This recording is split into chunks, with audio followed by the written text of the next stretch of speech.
नमस्कार, news point लेकर हाजिर हूं मैं राजीव।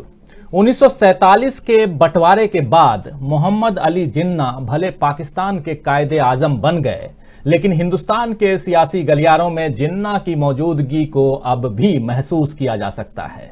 दरअसल धार्मिक ध्रुवीकरण यानी हिंदू और मुस्लिम करने के बाद भी जब इस बात की नहीं रहती है कि चुनाव में जीत मिलेगी या नहीं, तो कभी पाकिस्तान तो कभी जिन्ना चुनावी मुद्दे बन ही जाते हैं। यूपी में यानी उत्तर प्रदेश में इस वक्त ऐसा ही खेल होता हुआ दिख रहा है। अगले कुछ महीनों में उत्तर प्रदेश में चुनाव होंगे, ढाई महीने बाद, और यहां मुद्दों की कोई कमी नहीं है।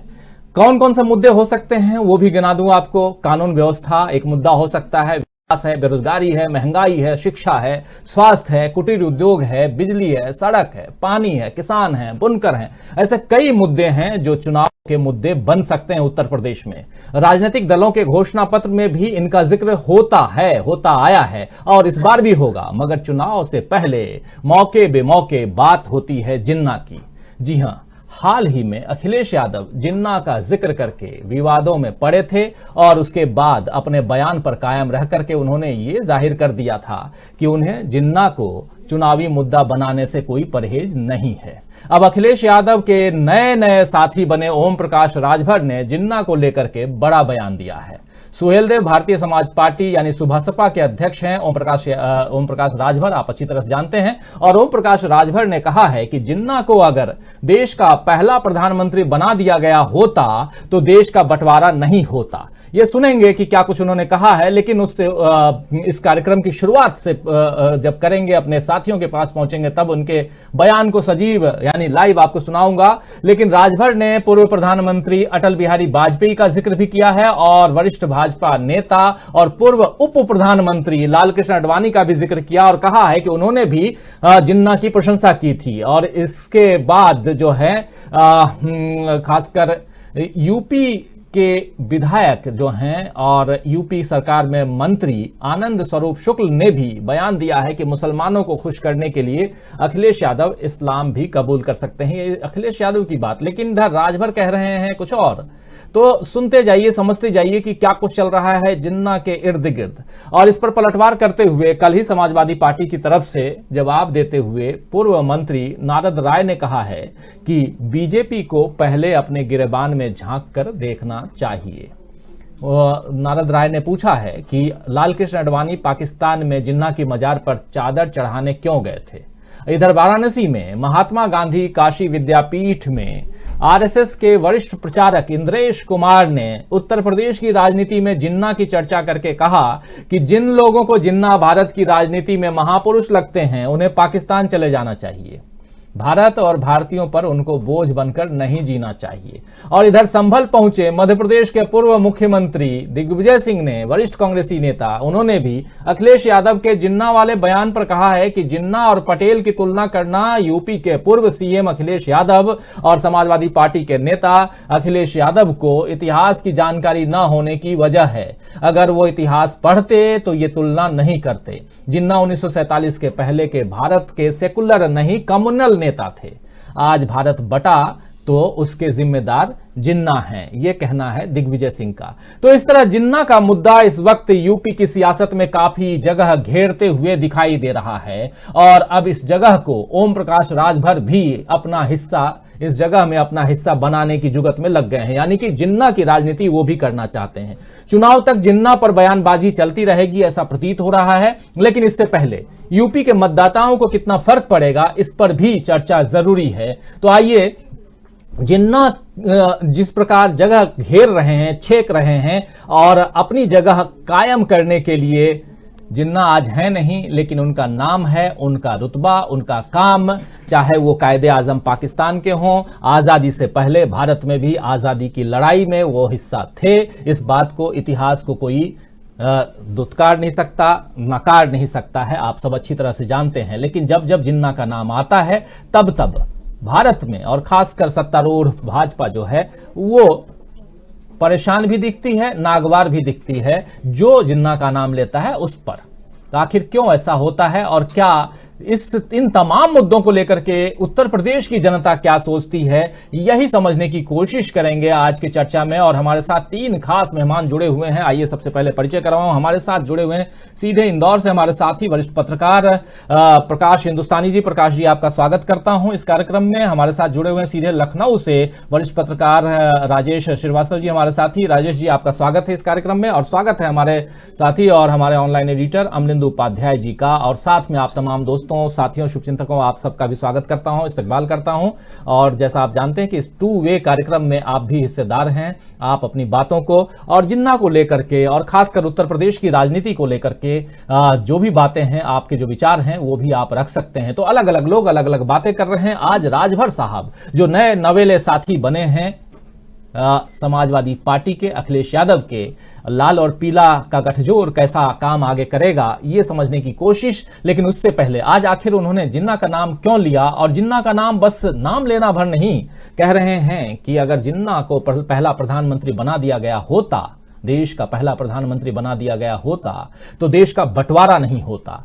तो क्या देश का बंटवारा करने में सबसे बड़ी भूमिका नेहरू जी की थी? यही समझने की कोशिश करेंगे। लेकिन पहले आइए देखते हैं कि क्या कुछ कहा है राजभर साहब ने। जी, अखिलेश यादव ने जिन्ना को जो है कि स्वतंत्रता सेनानी में जो है कि बोला, तो क्या आप इस बात से सहमत हैं? देश के पहले प्रधानमंत्री जिन्ना को बना दिया गया होता तो भारत का बंटवारा ही नहीं होता।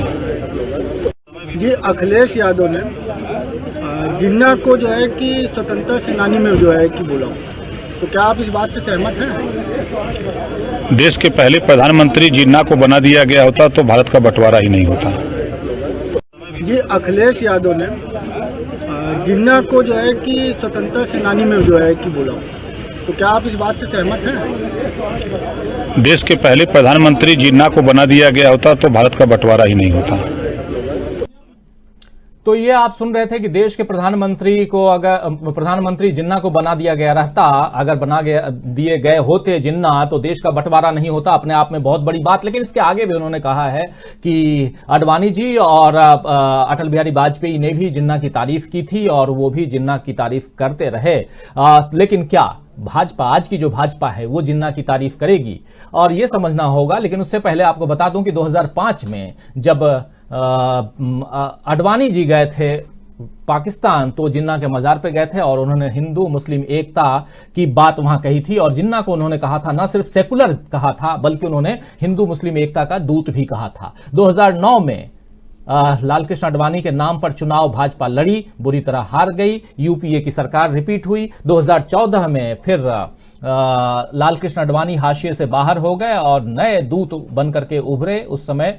और भाजपा के मुख्य प्रधानमंत्री पद के उम्मीदवार उस समय आप जानते हैं नरेंद्र मोदी। और नरेंद्र मोदी के भाजपा में, क्योंकि ये नरेंद्र मोदी का भाजपा इसलिए कह रहा हूं कि इसमें बहुत सारी ऐसी बातें हैं, ऐसी चीजें हैं कि एक तरफ अगर आपने जिन्ना को सेकुलर कह दिया तो फिर आप हाशिए पे जाएंगे ही। और आप कहां हैं वो सब जानते हैं, यानी कि लालकृष्ण आडवाणी कहां हैं। लेकिन अब क्या एक नया मुद्दा, और खासकर जो प्रमुख प्रतिद्वंदी है समाजवादी पार्टी भाजपा के सामने उत्तर प्रदेश में, उसने छेड़ दिया है। जिन्ना का नाम लेना क्या भाजपा के सामने समाजवादी पार्टी के घुटने टेकने के समान होगा? क्या राजभर का भी अपने साथ उनको भी लाना और फिर उनके द्वारा भी जिन्ना का नाम देना, ये क्या कुछ कहलाता है? यही समझने की कोशिश करेंगे। सीधे प्रकाश जी आपके पास आना चाहूंगा। और ये तमाम मसले, इन तमाम बातों को आप देख रहे हैं, समझ रहे हैं। यहां पर जिन्ना का नाम, जिन्ना का जिन्न जब भी बाहर निकलता है, और आप देख लीजिए कि जिन जिन लोगों ने जिन्ना का नाम लिया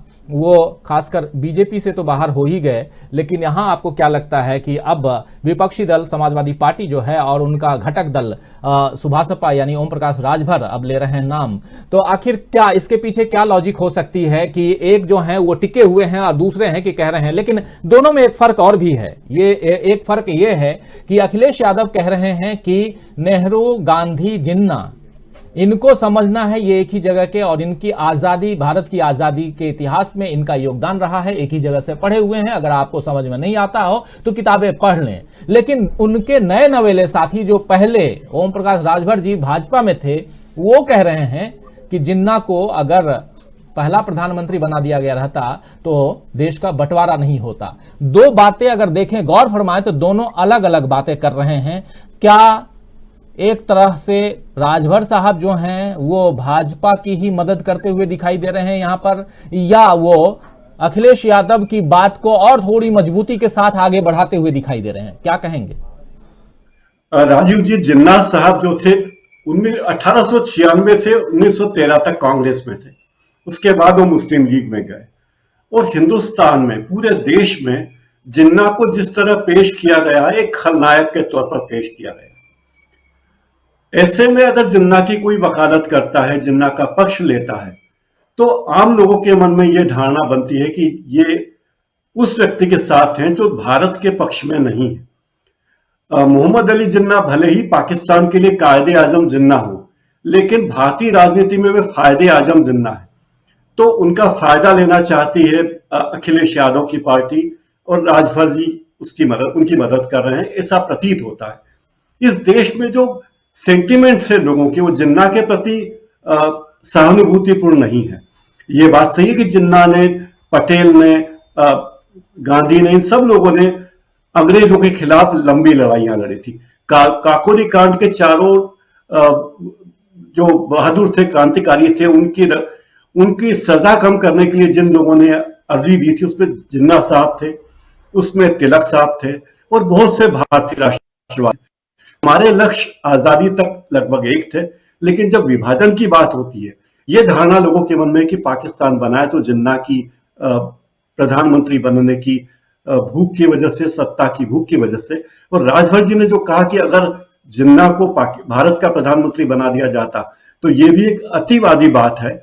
और मुझे लगता है कि इसमें अखिलेश यादव की पार्टी को, राजभर की पार्टी को नुकसान होगा, और उन्हें भले ही लगता हो कि इससे मुस्लिम मतदाताओं का समर्थन उन्हें मिलेगा, लेकिन मुस्लिम भी, इस देश के मुसलमान भी जिन्ना को हीरो नहीं मानते। आमतौर पर आप पाएंगे कि उन्हें लगता है कि पाकिस्तान का बंटवारा किया था। भारत और पाकिस्तान बनने से जितनी पीड़ा हिंदुओं ने भोगी, उतनी ही मुस्लिमों ने भी भोगी, सिखों ने भी भोगी, सभी ने भोगी। और उन्हें लगता कि इस विभाजन के लिए एक प्रमुख कड़ी अगर जिन्ना थे, तो जिन्ना का नाम सम्मान पूर्वक लेना भारतीय राजनीति में एक सही कदम नहीं है, और अखिलेश यादव को उनकी बात का खामियाजा भुगतना पड़ सकता है कह रहा हूं मैं, क्योंकि इस देश के जो सेंटिमेंट्स हैं, और खास करके बीजेपी के आने के बाद जो सेंटिमेंट्स देश में लोगों के बने हैं, उसमें जिन्ना एक बिल्कुल गब्बर सिंह की तरह एक खलनायक है जो लोगों के लिए अच्छा काम नहीं करते। जिन्ना बहुत बड़े वकील थे, उन्होंने पार्टी के लिए बहुत कुछ किया, बीमारी के बाद में मरे, उन्होंने अपनी कैंसर की बीमारी छुपाए रखी। ये सब बातें अतीत की है, लेकिन इस देश में लोग जिन्ना को कभी भी महान नहीं मानते। पाकिस्तान भले उन्हें कायदे आजम जिंदा कहे और बाबा ए कौम कहे, पाकिस्तान के राष्ट्रपिता कहे, कुछ भी कहे जाए, भारत में उनका वो सम्मान नहीं है। और ये बात कहने के पहले मुझे लगता है कि अखिलेश यादव को सोचना चाहिए था और उसके राजनीतिक पहलू पर भी बात करनी थी। ये बात सही कि उन्होंने कहा कि हमें, हमारे विरोधियों को और पढ़ने लिखने की जरूरत है, आजम जिन्ना के बारे में, गांधी के बारे में, नेहरू के बारे में, लेकिन ये बड़ी एकेडमिक बात हो गई है। लोगों के सेंटिमेंट्स बहुत महत्वपूर्ण होते हैं चुनाव में। लोग भावनाओं का आकर ही वोट देते हैं। भारत में अधिकांश लोग हैं जो भावनाओं में आकर वोट देते हैं, तो ये सही बात नहीं है। राजभर जी ने जो कहा है कि अगर नेहरू की जगह जिन्ना को प्रधानमंत्री बना दिया जाता, तो अब ये तो और इफ एंड अगर मगर, अगर बुआ जी के दाढ़ी मूछ होती तो ताऊ जी कहलाते, वैसी बात है। तो ये तो होने वाला है नहीं। तो जिन्ना थे और भारत में वे खलनायक के तौर पर ही देखे जाते हैं। तो उनकी तारीफ करके न आडवाणी जी ने कोई अच्छा काम किया उनकी मजार पर जाकर शांति दूत करके, न ये अखिलेश यादव कर रहे हैं।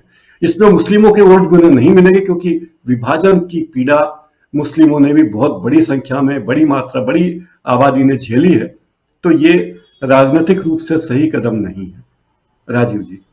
जी जी, बहुत प्रैक्टिकल बातें आप कर रहे हैं और इस प्रैक्टिकल बात को भी समझने की जरूरत है। और शुरुआत में ही जैसे प्रकाश हिंदुस्तानी जी ने कहा कि अगर आप हिंदुस्तान की राजनीति में हैं और जिन्ना का नाम लेंगे तो आपको फायदा नहीं घाटा होगा, ये प्रैक्टिकल बात है। लेकिन अगर आप ऐतिहासिक बातों में जाएंगे और जिन्ना की जो भूमिका रही है भारत की आजादी में, और जब वो कांग्रेस में थे और भारत की आजादी के लिए जो फ्रीडम फाइटर के रूप में जो जिन लोगों ने लड़ाइयां लड़ी उनमें जिन्ना भी थे, तो वहां जाएंगे तो आप वहां उनका सम्मान करेंगे। लेकिन प्रैक्टिकली आप आएंगे और जब दो लोगों की बात होगी, चाहे जिन्ना की या सावरकर की, तो द्विराष्ट्र नीति की जो बात आती है तो दोनों का चेहरा सामने आता है और बंटवारे में के लिए दोनों जिम्मेदार माने जाते हैं। इतिहास इसके लिए भी गवाह है। तो बहुत बातें अलग अलग हैं, लेकिन क्या जिन्ना का नाम लेने के बाद वोट की राजनीति कर रही पार्टियों को वोट जनता देगी? यह सबसे बड़ा सवाल है, जिसके बारे में हमारे साथी प्रकाश हिंदुस्तानी जी कह रहे हैं कि नहीं देगी, इसमें घाटा होगा समाजवादी पार्टी को और राजभर साहब को। राजभर साहब, क्या राजेश जी आपके पास आना चाहूंगा। ओम प्रकाश राजभर, क्या अखिलेश यादव के उस बयान को और अभी तक जिस सेकुलर अंदाज में अखिलेश यादव ने अपना बयान दिया है, और दूसरी बार भी बयान में उन्होंने कहा था कि आप लोगों को जिनको इस बारे में पता नहीं उनको किताबें पढ़नी चाहिए, खासकर भाजपा को उन्होंने कहा था, आज उस बात को दूसरे अंदाज में कह करके और जिन्ना से अपना पीछा छुड़वाने के लिए क्या ऐसी बात कह बैठे राजभर, या जिन्ना को साथ ला करके उनको ऐसा लगा राजभर को कि शायद अगर हम नेहरू को पीछे कर देते हैं तो कांग्रेस के जो समर्थक हैं वो भी पीछे हो जाएंगे, या कांग्रेस का जो वोट बैंक अभी इकट्ठा हो रहा है वो दूर होगा? क्या कुछ है? क्योंकि धरातल पे आप हैं, लखनऊ में आप बैठे हुए हैं राजेश जी, और तमाम चीजों को देख रहे हैं, समझ रहे हैं।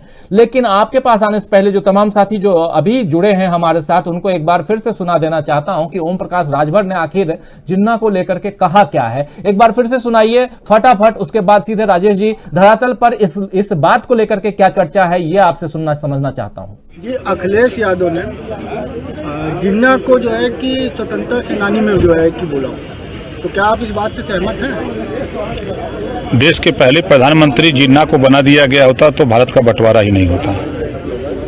जी, अखिलेश यादव ने जिन्ना को जो है कि स्वतंत्रता सेनानी में जो है कि बोला, तो क्या आप इस बात से सहमत हैं? देश के पहले प्रधानमंत्री जिन्ना को बना दिया गया होता तो भारत का बंटवारा ही नहीं होता। जी, अखिलेश, तो राजेश जी क्या कह रहे हैं लोग और क्या कह रहे हैं आप? राजीव जी नमस्कार। सबसे पहले तो प्रकाश जी ने जो बात कही मैं उससे सहमत हूं कि कायदे आजम नहीं फायदे आजम का रूप में अब जिन्ना का नाम लिया जा रहा है उत्तर प्रदेश में। लेकिन उत्तर प्रदेश की राजनीति और अखिलेश यादव और राजभर के बयान को अगर आप जिन्ना का बयान के रूप में देखेंगे कि जो नेता जिस तरह का जिन्ना पर बयान दे रहे हैं, मैं इसको एक अलग तरीके से देखता हूं। मेरा मानना है कि अखिलेश यादव दरअसल भारतीय जनता पार्टी के ट्रैप में फंस गए हैं। भारतीय जनता पार्टी बहुत लंबे समय से देख रही थी और सोच रही थी कि कोई ऐसा बयान अखिलेश यादव दें जिस पर वो फ्रंट फुट पर आकर खेल सके। और बहुत दिनों से योगी आदित्यनाथ अपनी तमाम सारी भाषणों में, जनसभाओं में इस तरह के बयान दे रहे थे। कभी परिवार को लेकर हमलावर हो रहे थे, कभी तमाम चीजों को लेकर हमलावर हो रहे थे, लेकिन अखिलेश यादव इस तरह का कोई बयान नहीं दे रहे थे जिसको फंस सके। तो माना ही जा रहा था कि अखिलेश इस बार बहुत संभल के राजनीति चल रहे हैं, जैसा लोगों में यहाँ चर्चा है। और अखिलेश यादव इस बार भारतीय जनता पार्टी के जाल में नहीं फंसेंगे और कोई ऐसा बयान नहीं देंगे। लेकिन अखिलेश यादव पता नहीं किस तरह के बयान में आकर के फंस गए और अखिलेश यादव ने जिन्ना पर बयान दे दिया। और जिन्ना पर बयान देने के साथ साथ वो इस तरह की राजनीति में फंस गए और अब भारतीय जनता पार्टी उसका पूरा भरपूर फायदा उठा रही है। और चुनावी सभाओं में अभी आगे चलकर अब जिन्ना और ज्यादा मुफीद हो जाएंगे। और जिन्ना पर बयान दे करके अखिलेश यादव ने सिर्फ अपना ही नुकसान नहीं किया है, बल्कि अगर कहा जाए कि सबसे मजबूत विकल्प के रूप में समाजवादी पार्टी को अगर उत्तर प्रदेश की जनता देख रही थी तो उस विकल्प पे भी उन्होंने पलीता लगाया है। क्योंकि अखिलेश यादव ने जिस तरह का जिन्ना ने नाम लिया है, अखिलेश यादव आपको बताऊं जिन्ना पर आज जिन्ना पे बात कर रहे हैं, लेकिन अखिलेश यादव तमाम माना जा रहा था कि अखिलेश यादव अब परिपक्व नेता हो गए हैं, लेकिन अखिलेश यादव लगातार गलतियों पे गलतियां कर रहे हैं। अखिलेश यादव लगातार ऐसे नेताओं का उन्होंने अपनी पार्टी का जमावड़ा बना दिया है जो हर जगह से निराश हैं, हताश हैं और हटाए हुए हैं या छोड़े हुए हैं या लोग छोड़ छोड़ के आ रहे हैं। सबको उन्होंने हारे हुए नेताओं का एक जमघट बना दिया अपनी पार्टी में। दूसरा, और उन्होंने अब राजभर, जिसका आपको बताऊं, जिनका आप बार बार बयान दिखा रहे हैं, राजभर इनका वोट प्रतिशत अगर आप उत्तर प्रदेश में देखें तो 0.2% उत्तर प्रदेश में राजभर का वोट बैंक है। मुट्ठी भर सीटों पर उनका सीटें हैं, और जो इस बार चुनाव में कितनी आएंगी नहीं कहा जा सकता। अगर वो इतने ही मुफीद होते, इतने ही पावर में होते, तो भारतीय जनता पार्टी जो एक एक सीट के लिए लड़ाई लड़ रही है राजभर के लिए, कभी वो मनाने की, उनको निराश करने की कोशिश न करती, या येन केन प्रकार वो उत्तर प्रदेश की राजनीति से पहले राजभर को मना लेती। उसी राजभर को किनारे किया, और अखिलेश यादव ने, आप ये सोचिए कि अपरिपक्वता की हद हो गई कि राजभर रैली करते हैं, और ये शर्त पर रैली करते हैं समाजवादी पार्टी राजभर के गढ़ में जाकर के कि वहां समाजवादी पार्टी का झंडा और डंडे का इस्तेमाल नहीं होगा। अखिलेश यादव राजभर के मंच पर पहुंचते हैं, वहां पर भाषण देते हैं, और भीड़ सारी सपा की जुटाई होती है, लेकिन सपा का एक भी झंडा नहीं होता है। पिछले चुनाव में भी यही हुआ। अखिलेश यादव ने कांग्रेस से गठबंधन किया, कांग्रेस को मजबूत किया, समाजवादी पार्टी कमजोर हुई। समाजवादी पार्टी ने मायावती से गठबंधन किया और मायावती को मजबूत किया, सपा कमजोर हुई। इस बार भी वो राजभर के साथ कर रहे हैं। राजभर भी उसी तरह का बयान दे रहे हैं जो अखिलेश यादव ने किया, लेकिन दोनों नेताओं को लग रहा है कि जिन्ना के बयान देने से मुस्लिम, खास करके अल्पसंख्यक मुस्लिम उनके साथ आ जाएगा और मुस्लिम उनके साथ एकजुट हो जाएगा, या वो वोटर जो भारतीय जनता पार्टी से नाराज है वो बिल्कुल तैयार बैठा है कि उत्तर प्रदेश में 2022 का चुनाव होगा और लोग समाजवादी पार्टी को वोट करेंगे। अखिलेश यादव दरअसल अपना कोई चीज नहीं बता रहे हैं, और उत्तर प्रदेश की योगी आदित्यनाथ सरकार ने पिछले 4.5 सालों के कार्यकाल को अगर आप देखेंगे तो पिछले 4.5 साल के कार्यकाल में योगी आदित्यनाथ की सरकार ने कुछ किया नहीं है। उनके पास बताने के लिए कुछ नहीं है, उनके पास सिर्फ भाषणों में आप देख लीजिए, उनकी अपनी कोई योजना नहीं है, कोई चीजें नहीं है बताने के लिए। तो वो उसी तरह का माहौल तैयार कर रहे हैं कि उत्तर प्रदेश का चुनाव हिंदू मुस्लिम पर हो सके, और हिंदू मुस्लिम को करने के चलते जिन्ना सबसे बड़े पावर पे हैं, जिन्ना को इस्तेमाल किया जा रहा है। और अभी अभी जैसे आप चुनाव और करीब आएंगे 2022, यानी आप दिसंबर जनवरी, जैसे जैसे सर्दियों का पारा बढ़ेगा, चुनावी पारा भी वैसे ही बढ़ता जाएगा, और आप देखेंगे जिन्ना, शमशान, कब्रिस्तान, यही सब चीजें उत्तर प्रदेश के विधानसभा चुनाव में चलने वाली हैं। मैंने आपको पहले भी कई बार बताया कि उत्तर प्रदेश के विधानसभा चुनाव में कोई काम नहीं चलेगा। आज उत्तर प्रदेश के योगी आदित्यनाथ के मुख्यमंत्री ने भले ही मेट्रो का रन किया कानपुर में, लेकिन आप देखिए उत्तर प्रदेश की योजनाओं का भी इस समय वो चल रहा है मार्केटिंग की। कौन कह रहा है कि हम योजना लेके आए हैं? मेट्रो को अखिलेश यादव बता रहे हैं कि मैं लेके आया हूं। कल मायावती ने प्रेस कॉन्फ्रेंस किया और उन्होंने कहा कि मेट्रो की डीपीआर तो हमने रखी थी, और अखिलेश यादव ने उसको बताया कि हम उसको लेकर के सारी चीजें हमने शुरू की, और अब योगी आदित्यनाथ बता रहे हैं कि अब वो मेरी योजना है। यानी ये उसी तरह से हो गया कि गाड़ी किसी और की, पेट्रोल किसी और का, यानी कि योजनाएं कोई और लेकर के आया, किसी ने उसकी नींव रखी, किसी ने उसको आगे बढ़ाया, और आज जब वो चलने की स्थिति में यानी रनिंग कंडीशन में आ गई है, तो योजनाओं का श्रेय लेने का, लूटने का काम अब भारतीय जनता पार्टी कर रही है। लेकिन जिन्ना इस समय सबसे ज्यादा मुफीद है भारतीय जनता पार्टी के लिए और समाजवादी पार्टी के लिए। समाजवादी पार्टी पूरी तरह से भारतीय जनता पार्टी के ट्रैप में फंस गई है, और अखिलेश यादव के लिए सबसे ज्यादा मुफीद यही होगा कि जितनी जल्दी इस तरह के बयानों से बचे, या जिन्ना पर बयान देने से अपने लोगों को, अपने नेताओं को रोके, क्योंकि जितना वो जिन्ना पर बयान देंगे उतना ही समाजवादी पार्टी का नुकसान होगा, और कांग्रेस इस मामले में फायदे में रहेगी, क्योंकि अब मुस्लिम भी समझ गया है कि किस तरह की उत्तर प्रदेश में राजनीति चल रही है। मुस्लिम अब बड़ी निगाहों से या बड़े पैमाने पर अगर आप कहें तो वो सपा की बजाय कांग्रेस की तरफ ज्यादा ढंग से देख रहा है। जी राजेश जी। जी, बहुत बड़ी बात आपने कही। आखिरी सेंटेंस जो आपका है कि मुस्लिम जो है, मुस्लिम वोटर्स सपा के बजाय कांग्रेस की तरफ देख रहा है। आज ही प्रियंका गांधी ने एक और नई घोषणा की है, और आशा वर्कर्स के लिए उसकी बात भी करेंगे। लेकिन प्रियंका गांधी को भी अब दिवाली, छठ सब मनाना हो गया, बाहर निकलकर फिर से उत्तर प्रदेश की धरती पर जाना चाहिए, और कांग्रेस को जिस मजबूती के साथ पिछले 15-20 दिनों से हम लोग दिवाली से पहले देख रहे थे, अब उसके बाद भी आना चाहिए सामने। तभी एक वर्ग, एक तबका जो है वो आपके साथ आ सकता है, और आप मजबूती के साथ लड़ सकते हैं। ये मैं बात कांग्रेस के लिए कह रहा हूं। लेकिन यहां पर अमलेंदु जी, बहुत दोनों हमारे साथी प्रकाश हिंदुस्तानी जी भी और राजेश श्रीवास्तव जी भी, दोनों ने बहुत महत्वपूर्ण बात रखी है। वो ये कि आज की तारीख में अगर कोई पार्टी उत्तर प्रदेश में भाजपा को, जो सत्तारूढ़ दल है, उसको अगर कोई टक्कर देती हुई दिखाई दे रही है तो वो समाजवादी पार्टी है। लेकिन समाजवादी पार्टी अगर ऐसी गलती और उसके मुखिया अगर ऐसी गलती करें कि जिन चीजों को एक तरफ हिंदुत्व की राजनीति, हिंदुत्व की पिच तैयार करने में लगी हुई भाजपा और 12 लाख दिए जला करके अयोध्या को जगमगाते तो हैं, लेकिन दूसरे दिन वहीं उन्हीं दियों से तेल बटोरती हुई जो फोटो दिखाई देती हैं, वो फोटो बहुत कुछ कहती हैं, उसे भी दबाने की कोशिश होती है। तो हर तरह से हर कुछ करने की कोशिशें चलेंगी इस चुनाव में और हिंदुत्व का कार्ड भाजपा खेलेगी, इसमें कोई दो राय नहीं है। लेकिन आप जब जिन्ना की बात करते हैं, चलिए आप पढ़े लिखे तबके को अपनी ओर लाने की कोशिश कर रहे हैं, सेकुलरिज्म का पाठ पढ़ा रहे हैं, लेकिन ओम प्रकाश राजभर जी का यह बयान, क्या ये अखिलेश यादव के बयान से इतर नहीं है? अखिलेश यादव का बयान कुछ और है, ओम प्रकाश राजभर का बयान कुछ और है। ओम प्रकाश राजभर का कहना है कि जिन्ना को अगर प्रधानमंत्री बना दिया गया रहता तो देश का बंटवारा नहीं होता। यह अपने आप में ऐसा है कि आप जिन्ना के समर्थक हैं, और जब आप जिन्ना के समर्थक हैं तो इस देश में, वो भी उत्तर प्रदेश में, जहां भाजपा हिंदुत्व की राजनीति में जिन्ना का जिन्न पकड़ के बार बार बाहर निकालने की कोशिश करती है बोतल से, वहां पे आप उसको एक जो कहते हैं कि फ्री स्टाइल बॉल क्यों दे रहे हैं कि जिसपे छक्का मार दे सामने वाला, यानी कि आपके लिए चारों तरफ खाई ही खाई, गड्ढा ही गड्ढा है। और ऐसे में अखिलेश यादव अपने आप को बाहर निकालने की कोशिश भले करें, लेकिन ट्रैप हो जाएंगे अपने ही साथी राजभर से। और राजभर को हमने देखा है कि इससे पहले राजभर तो साथी रहे हैं बीजेपी के, तो क्या वो बीजेपी के साथी इधर आए हुए? और राजेश जी ने एक बात और बहुत अच्छी बात कही कि आप ऐसे ऐसे लोगों को अपने साथ ला रहे हैं जो लोग आपको, उनका जनाधार, उनका पॉकेट है, लेकिन उस पॉकेट के आधार पर आपको यह भी तो देखना होगा कि वो आपके लिए कितना फायदेमंद होगा, कितना मुफीद होगा, यह भी तो देखना होगा। तो कुल मिलाकर के एक प्लेटफॉर्म, एक जो वस्तु स्थिति है वो आपके सामने रख रहा था मैं।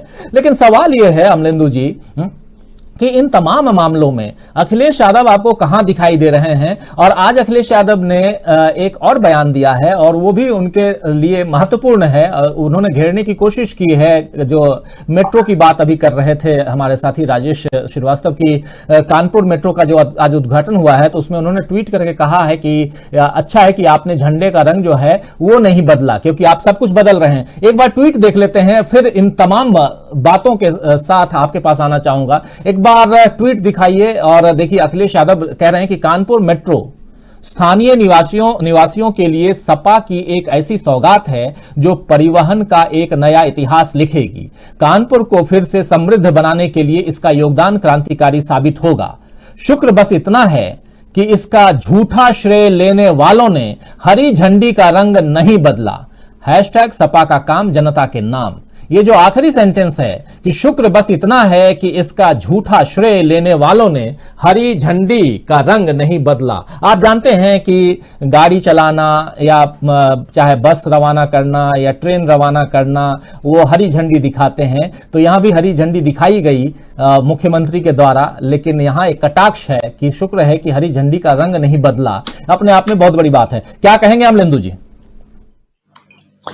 देखिए राजीव जी, एक तो मैं अपने दोनों साथियों की इस बात से बिल्कुल सहमत हूं कि अखिलेश यादव पक्का हो जाना चाहिए। अब वो लड़के नहीं, तो लड़कपन की चीजें जो है वो ठीक है, चल रही है आपकी। 2017 का लड़कपन आपने बहुत कर लिया और अब आप एक जिम्मेदार पार्टी के सबसे बड़े नेता हैं जो कल को सत्ता में भी आ सकती है। तो आपको जो भी बोलना है वो बहुत सोच समझ करके बोलना है, और ये सोच समझ कर बोलना है कि आपके एक एक शब्द को पकड़ के लोग जो है वो किस तरीके से खींचेंगे। हालांकि अखिलेश यादव ने जो बयान दिया था उसमें कुछ गलत नहीं कहा था अखिलेश यादव ने, वो बयान ठीक था एकदम, और ऐतिहासिक रूप से सही था, सैद्धांतिक रूप से भी सही था, और वो जिन्ना की तारीफ नहीं थी। सिर्फ जिन्ना का नाम जो है, उस नाम में जोर देने से वो जिन्ना की तारीफ नहीं हो गई। लेकिन जो राजभर साहब हैं, उनका बयान जो है वो तो वही है जो आरएसएस के लोग बोलते हैं। शेषाद्रिचारी हैं, भारतीय जनता पार्टी की राष्ट्रीय कार्यकारिणी के सदस्य हैं और संघ के बड़े नेता हैं, उनका भी ठीक यही बयान है अभी 3-4 दिन पहले कि अगर जिन्ना को प्रधानमंत्री बना देते तो गांधी और नेहरू जो है इनको रोक लेते। सवाल यह है कि क्या प्रधानमंत्री का पद जो था तश्तरी में रखा फल था क्या? कि जिसको चाहे उठा के दे देते। दूसरा, क्या आरएसएस ने कोई इस तरह का प्रस्ताव दिया था कि जिन्ना को प्रधानमंत्री बना दो? हिंदू महासभा ने दिया था। हिंदू महासभा मुस्लिम लीग तो सहयोगी थे एक दूसरे के। चलिए छोड़िए हिंदू महासभा आरएसएस की बात ही छोड़ दीजिए, क्या स्वयं मुस्लिम लीग ने भी कोई इस तरीके का प्रस्ताव दिया था कि जिन्ना को प्रधानमंत्री बना दो? तो ये काल्पनिक प्रश्न जो है ये ठीक उस तरीके से कि राजभर साहब की गांव की सड़क बन जाती तो वो भारतीय जनता पार्टी नहीं छोड़ते, अखिलेश यादव के साथ नहीं जाते। तो ये इसी तरीके के सवाल है। मुझे लगता है कि अखिलेश यादव, जो राजेश जी बिल्कुल ठीक कह रहे हैं कि अखिलेश यादव को अपने सहयोगियों को साथ जोड़ने से पहले भी देखना चाहिए कि वो क्या है, किस तरीके के लोग हैं, किस तरीके के साथ आ रहे हैं। ठीक है, राजभर आपको थोड़ा सा फायदा पहुंचा सकते हैं, लेकिन राजभर की जिस तरीके से जुबान चलती है तो वो तो सेल्फ गोल ज्यादा करते हैं। भारतीय जनता पार्टी के साथ थे, वहां भी सेल्फ गोल करते थे, भारतीय जनता पार्टी के लिए भी करते थे। और समाजवादी पार्टी के साथ आने से पहले अमित शाह से मिलकर के आए हैं राजभर जी। तो ये कैसे मान लिया जाए कि राजभर जी को करेंगे और अमित शाह के कहने से नहीं कर रहे होंगे कुछ? तो ये अब ध्यान देना चाहिए, अखिलेश यादव की जिम्मेदारी है, हम लोगों की जिम्मेदारी है, किसी और की जिम्मेदारी नहीं है कि उनके सहयोगी क्या कर रहे हैं क्या नहीं कर रहे हैं। लेकिन जहां तक ये सवाल है कि जिन्ना क्या थे और क्या नहीं थे, ठीक है, जिन्ना बहुत बुरे आदमी थे, अच्छी बात है, जिन्ना बुरे आदमी थे हम भी मानते हैं, हर कोई मानता है बहुत बुरे आदमी थे। लेकिन सावरकर अच्छे आदमी कैसे थे? जिन्ना सावरकर दोनों एक ही चीज थे और दोनों सहयोगी थे, और जिन्ना सावरकर के संपर्क में आकर के बिगड़े। सावरकर ने पहले द्विराष्ट्र का सिद्धांत दिया, उसके बाद जिन्ना ने द्विराष्ट्र का सिद्धांत दिया। तो ये चीजें जो है अब सवाल ये है कि जैसे राजेश जी ने भी कहा और प्रकाश जी ने भी कहा कि भाई आप एकेडमिक बात करेंगे तो एकेडमिक बात जनता नहीं समझेगी ना, उसके लिए फिर आपको लंबा प्रचार चलाना होगा। और प्रचार की स्थिति यह है कि अखिलेश यादव के जो कार्यकर्ता हैं वो यही नहीं जानते समाजवाद कैसा क्या होता है, तो आप उन्हें जिन्ना और नेहरू पटेल क्या पढ़ाएंगे? तो भाई आप दूसरे लोगों को तब पढ़ाइए जब आपने अपने कार्यकर्ताओं को पढ़ा लिया हो।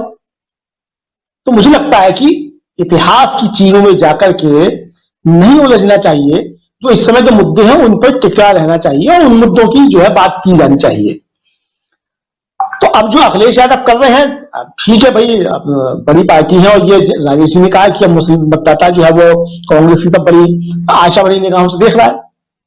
बिल्कुल ठीक है, तो देख रहा है, अच्छी बात है, देख भी रहा है। ये कांग्रेस की भी अपनी कमजोरियां हैं, कांग्रेस ने अगर अपनी कमजोरियां दूर कर ली होती तो आज उत्तर प्रदेश का परिदृश्य ही दूसरा होता। तो कांग्रेस की कमजोरियों की वजह से ही अखिलेश यादव आज जो है वो लीड ले रहे हैं। अगर कांग्रेस की कमजोरियां ये नहीं होती तो आज अखिलेश यादव सीन में नहीं होते। बड़ी स्पष्ट बात मैं कह रहा हूं, जो कांग्रेस की कमजोरियां हैं उनकी वजह से आज अखिलेश यादव जो है वो सीन में है और अखिलेश यादव का बचकानापन जो है वो भी समाप्त नहीं हुआ। सबसे बड़े अफसोस की बात यह है। तो अखिलेश यादव को अपना एक तो बचकानापन जो है छोड़ना चाहिए, एक जिम्मेदार राजनीतिक तरीके से व्यवहार करना चाहिए। उत्तर प्रदेश के 5 वर्ष मुख्यमंत्री रह चुके हैं, देश के सबसे बड़े राज्य के मुख्यमंत्री रह चुके हैं, और जिम्मेदारी उनकी और बढ़ जाती है कि जब आपको 5 साल सत्ता में रहे हुए ऐसे लोगों से आपको मुकाबला करना है जिनकी केंद्र में भी सरकार है और जो हर तरीके से समाज को विभाजित करना चाहते हैं, तो आपकी जिम्मेदारियां जो वो और ज्यादा बढ़ जाती है। तो इसलिए अब ये मसखरापन जो है वो, जो मुझे लगता है ये मसखरापन ही मैं कहूंगा कि ठीक है आप व्यंग करते हैं, अच्छी चीज है आपकी, व्यंग करना आपकी शैली है, हर आदमी की एक शैली होती है। अखिलेश यादव की शैली है व्यंग में, बहुत सी बातें वो कहते हैं। आज भी जैसे उन्होंने ट्वीट किया कानपुर में मेट्रो रेल को लेकर के, तो बड़ा तगड़ा व्यंग है कि भाई आपने हरी झंडी का रंग नहीं बदला और आप सब रंग बदल लेते हैं। तो लेकिन ये योगी आदित्यनाथ है और मोदी जी है, ये 100 नंबर को 112 कर सकते हैं, हरी झंडी को भी पीली झंडी कर सकते हैं। इनसे आप ये उम्मीद ना करिए ये हरी झंडी का रंग नहीं बदलेंगे, ये कुछ भी कर सकते हैं। तो लेकिन अखिलेश यादव का एक व्यंग उन्होंने कसा, तो लेकिन व्यंग की भाषा जो है कितने लोग व्यंग समझते हैं और जनता कितना समझती है, ये अब देखने वाली चीज है। तो मुझे लगता है कि व्यंग की भाषा से बाहर निकल के अखिलेश यादव को अब सीधे सीधे जो अभी बीच में अखिलेश यादव जिस तरीके से बोल रहे थे अपनी रैलियों में, जिस तरह से बात करते थे रोजी रोटी रोजगार कोरोना के सब मिसमैनेजमेंट को लेकर के, वो सीधा अटैक था और यही होना चाहिए था। और उससे उनकी लोकप्रियता भी बढ़ रही थी और सब लोग मुद्दों पे आ रहे थे कि अखिलेश यादव जो है अब सरकार को मुद्दों पे घेर रहे हैं और मुद्दों पे लाने की कोशिश कर रहे हैं। लेकिन बीच में जो और चीजें सब आ जाती है, खासतौर से उनके सहयोगी जो है, अब अखिलेश यादव को देखना होगा कि ठीक है चुनाव में लड़ना है, आपको सहयोगियों की आपको आवश्यकता है, आपको जाना होगा, बहुत सारे आप करने होंगे, लेकिन उन सहयोगियों का जो कद काठी है वो भी सब देखनी होगी। अब जैसे राजेश जी कहते हैं आपने जो है वो कूड़ा घर एक तरीके से बना लिया। अब पहले समाजवादी पार्टियों थी वो रिजेक्टेड नेता पुत्रों की शरण स्थली हुआ करती थी। जो भी बड़ा नेता समाप्त हुआ वो चाहे किसी भी पार्टी का हो, उसका पुत्र जो है वो आया और समाजवादी पार्टी में शामिल हो गया, उसको सम्मान दे दिया गया, स्थान दे दिया गया। अब जो है वो रिजेक्टेड माल जो है वो आप सब लेकर के आ रहे हैं अपने ऊपर, जो भरते चले जा रहे हैं। तो ये रिजेक्टेड माल जो है ये आपको कितना फायदा पहुंचाएंगे, कितना नुकसान पहुंचाएंगे, ये देखना चाहिए। हालांकि ये उनका सोचने का काम है, हम लोगों का काम नहीं है, क्योंकि हम लोग तो एक एनालिसिस कर रहे हैं। तो उस एनालिसिस के नाते ये कह रहे हैं कि भाई उनको ध्यान देना चाहिए, और इसलिए हमें ये बात कह रहे हैं क्योंकि हम समझते हैं कि अखिलेश यादव को अब जिम्मेदारी जो अपनी समझनी चाहिए कि उत्तर प्रदेश की राजनीति में उनकी महत्वपूर्ण भूमिका है, और अगर वो इस तरीके की चीजें करते रहेंगे तो अपना नुकसान वो करें या ना करें नहीं पता, लेकिन उत्तर प्रदेश की जनता का जो है वो नुकसान कर देंगे। राजीव जी, बहुत सारी बातें, और अभी जो चर्चा हम कर रहे हैं, बिल्कुल आऊंगा राजेश जी आपके पास भी। हम जो अभी चर्चा कर रहे हैं, चर्चा यही है कि आखिर अखिलेश यादव के जिन्ना वाले बयान के बाद राजभर ने जो बयान दिया है वो और भी घातक बयान हो सकता है, क्योंकि यहां एक समाजवादी पार्टी को एक पूरा का पूरा, अगर उत्तर प्रदेश की राजनीति में आज की तारीख में देखें आने वाले चुनाव को लेकर के, तो बहुत ही मजबूत दावेदार के रूप में, जो कि बहुत मजबूती के साथ फाइट करती हुई बीजेपी के सामने दिखाई दे रही है। इसलिए यह बयान क्या घातक हो सकता है, इस पर चर्चा कर रहे हैं। लेकिन दूसरी तरफ अगर इसके उलट अगर देखा जाए तो क्या हिंदुत्व का जो एजेंडा है वो यहां हावी होता हुआ दिखाई दे रहा है, ये भी समझने की कोशिश करेंगे। लेकिन उससे पहले राजेश जी कुछ कहना चाह रहे हैं, आपके पास आऊंगा, और बहुत सारे साथी त्रिपुरा को लेकर के भी सवाल कर रहे हैं, उस पर भी चर्चा करेंगे। लेकिन राजेश जी आप क्या कहना चाहते हैं? राजीव जी, मैं आपसे एक बात करना चाहता हूं कि अखिलेश यादव को लेकर के जिस तरह अमलेंदु जी ने और प्रकाश जी ने बात कही, और आपने भी अपने जो प्रारंभिक बातचीत कही उसमें आपने तमाम सारी बातें कही अखिलेश यादव को लेकर के। लेकिन अखिलेश यादव जिस तरह के अमलेंदु जी ने बताया कि बड़े नेताओं को लेकर के आ रहे हैं, बड़े नेताओं को अखिलेश को लाना तो ठीक था, लेकिन अब अखिलेश जिस तरह के नेताओं को लेकर के आ रहे हैं वो उनके, मैं बड़ी बात कह रहा हूं, हो सकता है कि आप मेरी बात से सहमत हो या आप देखें उसको, कि 2022 में समाजवादी पार्टी के जो नेता हैं या कार्यकर्ता हैं या बड़े स्तर के नेता हैं, वो पिछले 5 साल से योगी सरकार से संघर्ष कर रहे हैं, लाठियां खा रहे हैं और जगह जगह आंदोलन कर रहे हैं, जेल गए हैं तमाम सारे नेता। वो लोग अपनी जगहों पर सिर्फ इस उम्मीद से संघर्ष कर रहे थे कि जब विधानसभा का चुनाव आएगा तो हमें टिकट मिलेगा और हम विधायक का चुनाव जीतेंगे और समाजवादी पार्टी में विधायक बनेंगे।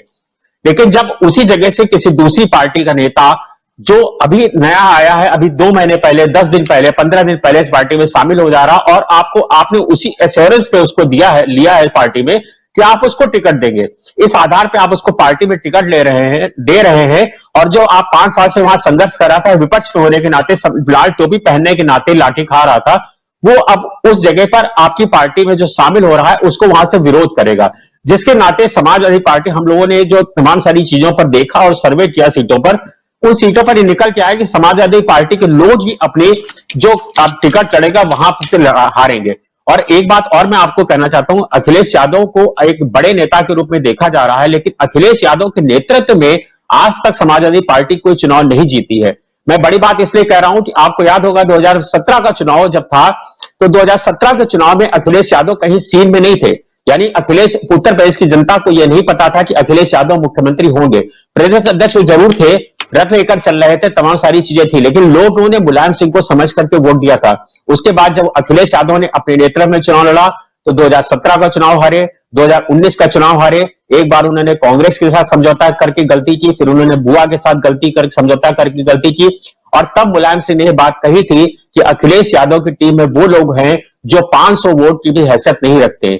अखिलेश यादव आज भी उन्हीं नेताओं पर भरोसा कर रहे हैं, अपनी नेताओं की कोर टीम में वही लोग हैं उनके साथ जो अब उन्हें ज्ञान दे रहे हैं। उनके पास आज भी ऐसा नेता नहीं है जो उन्हें सही चीजों की राय दे सके। शिवपाल लगातार बात करें, लेकिन शिवपाल को अपने साथ नहीं ले रहे हैं। ऐसे कोई ऐसा नेता नहीं जो उनके साथ खड़ा हो सके, जिसका एक बहुत बड़ी हैसियत हो। वो छोटे नेताओं, युवा नेताओं को ले रहे हैं जिनका वास्तव में वजूद नहीं है। जी राजीव जी। आप जो अभी चर्चा कर रहे हैं 2012 की बात है, ये 2017 की नहीं है। तब अखिलेश यादव 2012 आए थे। 2017 में तो ऑलरेडी अखिलेश यादव उस समय मुख्यमंत्री थे और अखिलेश यादव आज के 2012 की बात तो एक कद्दावर नेता के रूप में ऑलरेडी परिवर्तित हो चुके हैं। और यही बात अभी अमलेंदु जी भी कह रहे थे कि अब अखिलेश यादव जो हैं, जैसे कि 2017 के चुनाव में यूपी के दो लड़के, एक तरफ अखिलेश यादव और दूसरी तरफ राहुल गांधी दोनों थे, अब वो लड़कपन गया। अब आप लोग जो हैं एक परिपक्व राजनेता के रूप में हैं और वैसी परिपक्वता दिखाने की जरूरत है। लेकिन एक हमारे साथी बहुत बढ़िया लिख रहे हैं, जावेद इकबाल कह रहे हैं कि हम आह भी भरते हैं तो हो जाते हैं बदनाम, और वो कत्ल भी करते हैं तो चर्चा नहीं होती। और बात बिल्कुल सही है कि एक तरफ अखिलेश यादव अगर आह भी भर रहे हैं तो वो बदनाम हो रहे हैं, और दूसरी तरफ जो है वो हिंदुत्व की पिच तैयार हो रही है। और उस पिच को तैयार करने के लिए चाहे पश्चिमी उत्तर प्रदेश हो चाहे पूर्वी उत्तर प्रदेश हो, पश्चिम से पूरब तक और अवध से लेकर के बुंदेलखंड तक चारों तरफ हलचल मची हुई है। ये आप लोग देख रहे हैं। अभी 12 तारीख को बनारस में गृह मंत्री अमित शाह की रैली है, उसके बाद फिर एक रैली और भी चर्चा में है सुल्तानपुर में, वो पूर्वांचल एक्सप्रेसवे का वहां उद्घाटन है, प्रधानमंत्री नरेंद्र मोदी करेंगे, उसको लेकर भी बहुत चर्चा है। तो और उसके लिए भी बहुत सारी चीजें, सरकारी तंत्र का कैसे इस्तेमाल, 2 लाख लोगों को कैसे इकट्ठा करना, पैसा कहां से आएगा, सरकारी खर्चे से आएगा, सरकारी तिजोरी से आएगा, ये तमाम बातें किस ढंग से आ रही हैं सामने। तो इसलिए वो कत्ल भी करते हैं तो चर्चा नहीं होती। प्रकाश हिंदुस्तानी जी, आपके पास इन्हीं सवालों के साथ कि एक तरफ जब बात ये हो रही है, चलिए अखिलेश यादव, चूंकि विपक्ष की बात है, विपक्ष कमजोर है, और उस कमजोर विपक्ष में एक उभरता हुआ मजबूत विपक्ष दिखाई दे रहा है समाजवादी पार्टी, इसमें कोई दो राय नहीं है। हम लोग भी पिछले 3 महीने 4 महीने से जो सर्वे कर रहे हैं, ओपिनियन पोल जो आ रहा है, उसमें भी यही दिखाई दे रहा है कि नंबर 1 विपक्षी दल के रूप में जो कि सीधी टक्कर दे रहा है वो है समाजवादी पार्टी है, और उसके बाद बसपा और कांग्रेस भी है। कांग्रेस भी काफी उभर करके सामने आई है, लीडरशिप ऑफ प्रियंका गांधी। लेकिन दूसरी तरफ जो चीजें चल रही हैं, आज जिस मेट्रो का उद्घाटन हुआ है कानपुर में, उस मेट्रो का शिलान्यास आपको याद होगा कि अखिलेश यादव ने किया था। इसमें कोई दो राय नहीं, कोई सवाल नहीं है, क्योंकि ये ऑलरेडी इतिहास में दर्ज है कि, और वो भी तारीख बता दूं, 4 अक्टूबर 2016 को तत्कालीन मुख्यमंत्री अखिलेश यादव ने उस मेट्रो का शिलान्यास किया था। उसके बाद 8 मार्च 2019 को फिर से प्रधानमंत्री नरेंद्र मोदी इसका शिलान्यास करते हैं। एक परियोजना का शिलान्यास पहले करने वाले मुख्यमंत्री के ऊपर से उस शिलापट्टी को हटा करके आप दूसरा उस पे चढ़ाते हैं, और उस पट्टी पे आप शिलान्यासकर्ता का नाम माननीय प्रधानमंत्री नरेंद्र मोदी लिखते हैं, और उसके बाद में आज हरी झंडी दिखाई जाती है। तो फिर यहां पर अखिलेश यादव कहते हैं कि शुक्र है कि आपने झंडी का रंग नहीं बदला। लेकिन ये जो रंग नहीं बदला वाला जो सेंटेंस है, ये अपने आप में बहुत मायने रखता है। और यहां पर जो भगवा की बात होती है, या हिंदुत्व की बात होती है, या सांप्रदायिकता की बात होती है, वो यहां झलकने लगती है। आपसे जानना चाहूंगा कि क्या जो हमने पिछले 4.5 साल में देखा है, हिंदुस्तान में खासकर उत्तर प्रदेश एक ऐसा राज्य रहा जहां पर लगातार परिवर्तन, नाम में बदलाव, अलग अलग स्टेशनों के नाम बदल दिए गए, जिलों के नाम बदल दिए गए, बड़े बड़े शहरों के नाम, इलाहाबाद जो है वो प्रयागराज हो गया, ऐसी बहुत सारी चीजें हुई। और उसमें ये बयान अखिलेश यादव का ये भी बहुत मायने रखता है। और खासकर जब बहुत सारी परियोजनाएं सामने आ रही हैं, और राजेश जी ने भी बहुत सही बात की कि आपके पास कुछ भी नहीं है दिखाने के लिए, आपने 4.5 साल में क्या किया ये बताने के लिए नहीं है, लेकिन जो काम आप कर रहे हैं वो काम पिछली सरकारों के द्वारा किया गया काम जो है उसको सामने ला रहे हैं। तो यहां 2 बातें, 2 सवाल के साथ में, एक पहला कि आखिर ये जो भाजपा का जो ये रवैया है ये आगे जाता बढ़ता रहेगा, तो इससे क्या जनता इस बात को नहीं समझेगी या नहीं समझती है कि काम किसने किया था, क्योंकि जनता ने तो देखा। लेकिन दूसरी बात यह कि उसी विकास के रथ पे सवार होकर के अखिलेश यादव आए थे और उनको जनता ने नकार दिया 2017 में। तो क्या जब विकास की बात करेंगे तो जनता वहां की उत्तर प्रदेश की नकारेगी, या वहां जिस हिंदुत्व के पिच पर उस समय बैटिंग की थी भाजपा ने, वही बैटिंग फिर से करने की कोशिश करेंगे और वहीं से उनकी नैया पार लगेगी। क्या कुछ कहेंगे आप प्रकाश हिंदुस्तानी जी? उत्तर प्रदेश की जो राजनीति जो है वो बहुत टेढ़ी मेढ़ी है, ये हम सब जानते हैं। उत्तर प्रदेश ऐसा नहीं है दूसरे राज्यों की तरह बिल्कुल सीधा सपाट, चाहे पश्चिम बंगाल हो, चाहे असम हो, चाहे छत्तीसगढ़, मध्य प्रदेश या उत्तर प्रदेश, उत्तराखंड या पंजाब हो। उत्तर प्रदेश की राजनीति है, सब कहते हैं, सब जानते हैं कि ये बहुत टेढ़ी खीर है इस राजनीति को समझना। लेकिन आप कितना कहां तक क्या समझते हैं, इसको थोड़ा समझाइए हमें कि आखिर ये जो चीजें चल रही हैं इन चीजों में क्या बार बार हिंदुत्व घूम फिर करके आने वाला है, चाहे जिन्ना का नाम आए या कुछ और नाम आए? राजीव जी, जिस तरह से अखिलेश यादव ने जिन्ना का नाम लिया था, उन्होंने यही कहा था कि आजादी में जिन्ना का योगदान है। लेकिन उसके बाद के तमाम बयानात आप लीजिए, जो योगी आदित्यनाथ के हैं, उत्तर प्रदेश बीजेपी के दूसरे नेताओं के हैं, वे ये कह रहे हैं कि सरदार वल्लभ भाई से तुलना कर दी उन्होंने, अखिलेश यादव ने जिन्ना की। अखिलेश यादव ने कहीं भी जिन्ना का नाम सरदार वल्लभ भाई पटेल के साथ नहीं लिया था। अखिलेश यादव एक पढ़े लिखे नेता हैं। मुख्यमंत्री के तौर पर उन्होंने जो काम किए, जो हम यहां बैठकर देख पाते हैं दूसरे राज्य में, हमें लगता है उनके पास विजन था। उन्होंने यूपी के इंफ्रास्ट्रक्चर के लिए काफी काम किया और प्रदेश को आगे ले जाने के लिए अच्छे काम, अच्छी योजनाएं उन्होंने बनाई। चाहे मेट्रो लाने की बात हो, एक्सप्रेसवे के निर्माण की बात हो, शुरुआत उन्होंने अच्छी की। पिछले विधानसभा चुनाव में वो हार गए, उनकी पार्टी हार गई, क्योंकि पूरा देश हिंदुत्व की लहर पर सवार था जो 2014 से चली आ रही थी। तो इसलिए यह नहीं कहा जा सकता कि अखिलेश यादव की हार हुई। वो हार ऐसा लहर थी, लहर के कारण अखिलेश की हार हुई। अब एक छोटा सा बयान उनके मुंह से जो निकला है, एक छोटा सा बयान था, लेकिन उसे जिस तरह से भुनाया जा रहा है, जिस तरह भुनाने की कोशिश की जा रही है, वो ये है कोशिश बयान को भुनाने की कि देखिए ये तो जिन्ना की पार्टी के लोग हैं, ये विभाजन चाहने वाले लोग हैं, ये जिन्ना को पूजने वाले लोग हैं, और हम राष्ट्रभक्त हैं, राष्ट्र प्रेमी हैं, देश को आगे ले जाने वाले हैं। देखिए उत्तर प्रदेश की राजनीति बहुत बुरी तरीके से फिलहाल ध्रुवीकरण के दौर में है, और जो ध्रुवीकरण पिछली बार था वही ध्रुवीकरण इस बार भी होने की संभावना अभी तो दिख रही है। हो सकता कोई बड़ी बात हो। अब वहां योगी जी के राज्य में मोदी जी जा रहे हैं, अमित शाह जा रहे हैं, तो उनके भाषण भी वही होंगे जो योगी जी भाषण दे रहे हैं, यानी जिन्ना को डिफेम करने वाले बयान होंगे, अखिलेश को डिफेम करेंगे, और अब वो उनका पूरा प्रचार तंत्र, बीजेपी का प्रचार तंत्र शुरू हो गया है कि किस तरह अखिलेश यादव के जिन्ना वाले बयान को लेकर प्रचारित किया जाए, और ये भी कहा जाए कि अखिलेश के साथ जो लोग हैं वो ये कहते हैं कि नेहरू के लालच के कारण हुआ है। यानी दोनों ही बयान बीजेपी के फेवर में जाते दिख रहे हैं, तो बीजेपी इसका फायदा उठाने की कोशिश करेगी।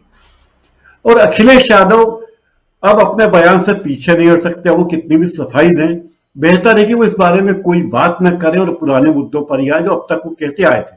विकास का मुद्दा, उत्तर प्रदेश के लोगों को साथ लाने का मुद्दा, सब लोगों में सामंजस्य के साथ आगे बढ़ने का मुद्दा, बैर को मिटाने की बात करें तो ये ज्यादा बेहतर होगा। अब वो जिन्ना का नाम न लें और अपने साथियों से भी कहें कि जो बयान उनके मुंह से निकल गया, या तो उनके सलाहकारों ने उन्हें गलत सलाह दी कि आप ऐसा बयान दीजिए जिन्ना वाला कि मुस्लिम वोट आपको मिले। ऐसी गलतफहमी हमारे कई नेताओं को हो जाती है, पंजाब में हम देख चुके हैं। शायद आडवाणी जी भी किसी भ्रम में रहे होंगे जब जिन्ना की मजार पर गए। पाकिस्तान के वो राष्ट्र निर्माता हैं, हमारे देश के कोई नेता जाएं तो उसमें कोई गलत बात नहीं थी, लेकिन जिस तरह उन्होंने उन्हें शांति दूत बताया था, उनके बारे में बयान दिया था, ऐसे बयान हमारे देश के मतदाता, उनके पाचन तंत्र में वो इस तरह के बयान नहीं आ सकते, पचते नहीं है वो बातें उन्हें। आप बहुत एकेडमिक आदमी होंगे, बहुत अच्छी बात है, लेकिन ये बात सब जानते कि जिन्ना मुस्लिम लीग के प्रमुख थे और वो 2013 से 1913 से लेके 1948 तक वो मुस्लिम लीग में ही रहे, विभाजन की उन्होंने नहीं। एक और बात को मैं जरा ध्यान दिलाना चाहूंगा। जिन्ना जब भारत की आजादी की लड़ाई लड़ रहा है, जब भारत आजादी की लड़ाई लड़ रहा था, तब जिन्ना अंग्रेजों के पेट बने हुए थे, अंग्रेजों के तोते बने हुए थे। ये भी बताना बहुत जरूरी है। आप देखिए, गोलमेज सम्मेलन जब हुआ, गोलमेज कॉन्फ्रेंस हुई, पंडित महात्मा गांधी वहां गए। महात्मा गांधी के साथ ही मदन मोहन मालवीय थे, डॉक्टर भीमराव अंबेडकर थे और जिन्ना थे। ये सब लोग गोलमेज कॉन्फ्रेंस में थे। अंग्रेजों ने गांधी जी की बात शुरू करने के पहले, भारत को आजादी देने के बाद के पहले, सबसे उन्होंने अंबेडकर को से कहा कि आप इनकी बात सुनिए। और अंबेडकर ने कहा कि अगर अभी अंग्रेज भारत छोड़कर चले जाएंगे, ये ऐतिहासिक तथ्य है, ये मैं अपने मन से नहीं कह रहा हूं। अंबेडकर ने कहा कि अगर अभी अंग्रेज भारत छोड़कर चले जाएंगे, भारत को आजादी मिली तो सवर्ण लोग, दलित वर्ग का खून पी जाएंगे और ये अभी भारत की आजादी नहीं होनी चाहिए। ये बात उन्होंने कही। उसके बाद अंग्रेजों ने, जो अंग्रेज प्रतिनिधि थे, उन्होंने जिन्ना को कहा कि जिन्ना कुछ कहेंगे। तो जिन्ना ने जो बात कही वो ये थी कि भारत की आजादी हो सकती है, लेकिन पाकिस्तान के बने बगैर भारत की आजादी नहीं हो सकती, मतलब अंग्रेज नहीं जा सकते। दो बात। उसके बाद जब महात्मा गांधी से अपनी बात कहने का अनुरोध किया गया, जब ये कहा गया कि गांधी जी से कहा कि मिस्टर एम के गांधी हम अपनी बात रखेंगे, तो महात्मा गांधी ने उस गोलमेज कॉन्फ्रेंस में, जो बहुत चर्चित थी, जिसमें जाने के लिए गांधी जी ने बहुत भूमिका बनाई थी, वहां जाकर वो बहुत सारे लोगों से मिले, फिल्म कलाकारों से मिले, सबसे मिले। तब गांधी जी ने मदन मोहन मालवीय से कहा कि मालवीय मेरी छड़ी दे देना, और मालवीय ने उन्हें उनकी छड़ी दी। तो गांधी जी ने छड़ी अपने हाथ में ली और कहा कि जब ऐसी स्थिति हो, अगर आप पूरा एजेंडा तय करके गोलमेज कॉन्फ्रेंस कर रहे हैं तो मुझे इसमें कुछ भी नहीं कहना। और गांधी जी बिना एक भी शब्द कहे, बिना एक भी बयान दिए, सीधे बहिष्कार कर दिया उन्होंने गोलमेज कॉन्फ्रेंस का, उठकर वो चले आए। ये बात बताती है कि जिन्ना एक तरह से अंग्रेजों के पिट्ठू थे और गांधी जी अंग्रेजों के खिलाफ लड़ाई लड़ रहे थे। गांधी जी चाहते थे कि भारत को आजादी मिले। नेहरू जी गांधी जी के साथ थे। तो पूरे परिदृश्य में हम देखें तो कहीं से भी जिन्ना को राष्ट्र नायक तो नहीं कहा जा सकता। अब देखिए, सरदार भगत सिंह ने आजादी के लिए बहुत बड़े बलिदान की, और जितना बलिदान, उनके बलिदान को भारत में लोग पूजते हैं, मैं शुभ शब्द कह रहा हूं, पूजते हैं, उतना ही सम्मान पाकिस्तान में भी सरदार भगत सिंह के लिए है। तो सरदार भगत सिंह ने अंग्रेजों के खिलाफ लड़ाई लड़ी थी। यहां जिन्ना ने भी अंग्रेजों के खिलाफ लड़ाई लड़ी थी, गांधी जी ने भी लड़ी थी। लेकिन जिन्ना एक हद तक, एक सीमा तक अंग्रेजों के पिट्ठू थे। वे गांधी जी को या कांग्रेस को नीचा दिखाने के लिए किसी भी सीमा तक जा सकते थे। ये सब ऐतिहासिक तथ्य। अगर अखिलेश यादव ये कहते हैं कि इतिहास पढ़ें, तो ये सब बातें हमें पता चलेगी कि न तो जिन्ना की तुलना गांधी से हो सकती है, न नेहरू से हो सकती है, न सरदार वल्लभ भाई पटेल से हो सकती है, क्योंकि उनका अपना एजेंडा था। तो मुझे लगता है कि बीजेपी के पक्ष में ये बातें जा रही है, और बीजेपी इस बात को बहुत ज्यादा प्रचारित करने की कोशिश करेगी। मतलब वो पूरे खेल को अपने पाले में लाना चाहती है बीजेपी। वो पिच इस तरह की तैयार कर रही है बीजेपी की उसके पक्ष में हो। अब ये अखिलेश यादव के स्मार्टनेस से, उनका रणनीतिक और कूटनीतिक कौशल है कि वो किस तरह इस पूरे दृश्य को वापस अपने पक्ष से बनाए, जो जिन्ना वाले बयान के पहले था। तो अखिलेश को इन सब बातों पर अब कोई कमेंट नहीं करना चाहिए, न हाँ ना कुछ भी नहीं, और इन्हीं मुद्दों पर बात करनी चाहिए कि उत्तर प्रदेश की समस्याएं क्या है, देश के सामने चुनौतियां क्या है। राजीव जी।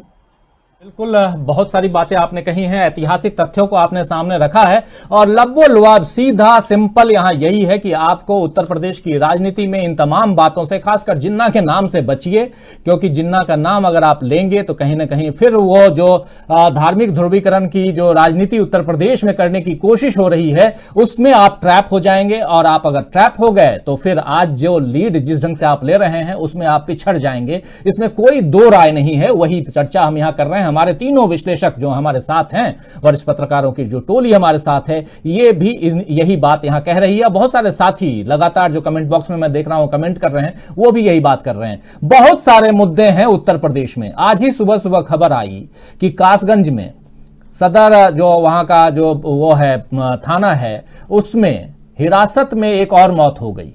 अभी 20 दिन पहले ही हिरासत में एक और मौत हुई थी, जहां प्रियंका गांधी जाने के दौरान प्रियंका गांधी जा रही थी, ये आगरा की बात है, और वहां एक वाल्मीकि परिवार के लड़के की मौत हुई थी और वहां प्रियंका बाद में पहुंच पाई थी, लेकिन उससे पहले हिरासत में 2-2.5 घंटे के लिए प्रियंका गांधी को लिया गया था। आज फिर एक मौत हो गई है कासगंज में।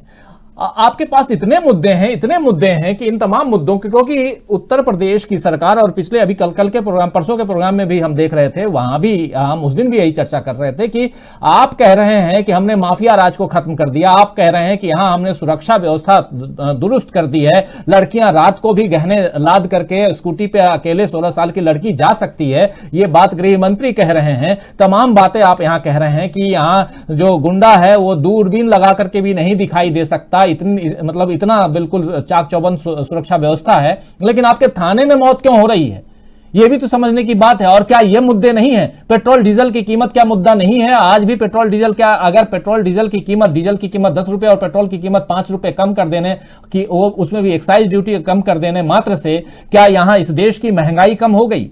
तो ये बहुत सारे मुद्दे हैं जिस पर चर्चा करनी चाहिए। लेकिन क्या आप जानबूझ करके यहां जिन्ना लाना चाहते हैं? आप भी चाहते हैं कि जो गरीबों की बात है, आवाज है, जो आम जनता की आवाज है, वो आप न उठाएं, यह बहुत महत्वपूर्ण है। प्रकाश जी कुछ कहना चाह रहे हैं? कि अखिलेश यादव उस मुद्दे पर बहुत कुछ बोल सकते हैं। उपचुनाव के नतीजों से यह बात साबित हुई कि अगर बीजेपी को हराया जाए तो महंगाई कम हो सकती है। अब केवल ये एक बात है, इस बात को किस तरह अखिलेश यादव, किस तरह कांग्रेस पार्टी, किस तरह तमाम विरोधी दल प्रचारित कर सकते हैं, जनता तक पहुंचा सकते हैं। एक अतीत में मुंबई में चुनाव हुए थे लोकसभा के, तो जॉर्ज फर्नांडिस खड़े हुए थे और एस.के. पाटिल वहां बहुत दिग्गज नेता थे कांग्रेस के, वो खड़े थे। जॉर्ज फर्नांडिस की उम्र तब 26 साल थी, 25 साल, कुछ 26 साल के आसपास थी। और जॉर्ज फर्नांडिस ने वहां केवल, क्योंकि लोगों को यह लगता था कि एस.के. पाटिल को हराना असंभव है, जॉर्ज फर्नांडिस ने पूरे दक्षिण मुंबई में केवल एक ही तरह के पोस्टर लगवाए थे। केवल एक पोस्टर पर एक वाक्य लिखा था, आप एस.के. पाटिल को हरा सकते हैं। और उस एक डायलॉग पर, एक संवाद पर एस.के. पाटिल हार गए और जॉर्ज फर्नांडिस जीत गए। मुंबई जैसी जगह से, जो पूंजीपतियों का जो सबसे आर्थिक संपन्न क्षेत्र। अगर अखिलेश यादव और कांग्रेस एक बात को नारा बना ले कि आप महंगाई को कम कर सकते हैं अगर बीजेपी को हराते हैं, अगर आप बीजेपी को हराकर बेरोजगारी कम कर सकते हैं, आप सांप्रदायिक सौहार्द बढ़ा सकते हैं बीजेपी को कम कर, अगर ये इस तरह के नारे भी अगर चलाएं, लोगों के मन में यह बात आ गई कि अगर हिमाचल प्रदेश में बीजेपी की बुरी गत होती है तो पेट्रोल के दाम कम हो सकते हैं, खाने के तेल के दाम भी कम हो सकते हैं। यानी सरकार अगर चाहे, अगर इस सरकार को डर हो कि चुनाव में हार जाएगी, अगर बीजेपी को ये डर हो कि अगर उसने नाइंसाफी की, महंगाई बढ़ने दी, बेरोजगारी बढ़ने दी, तो लोग पोलिंग बूथ में जवाब देंगे। इस बात का विश्वास अगर लोगों के मन में हो और उन्हें ये बात याद दिला दी जाए कि आपके भीतर वो ताकत है कि आप इस अपराजय माने जाने, अब तक तो यही माना जा रहा है कि वो ध्रुवीकरण कर चुके हैं, आप इसे भी हरा सकते हैं। अगर आप महंगाई कम करना चाहते हैं, अगर आप बेरोजगारी कम करना चाहते हैं, आप बीजेपी को हरा सकते हैं। उपचुनाव में आपने हरा के दिखा दिया कि अगर बीजेपी हारती है तो महंगाई कम होती है, बीजेपी हारती है तो पेट्रोल के दाम कम होते हैं, डीजल के दाम कम होते हैं, खाद्य तेल के दाम कम होते हैं। बस राजीव जी, इतना ही कहना था।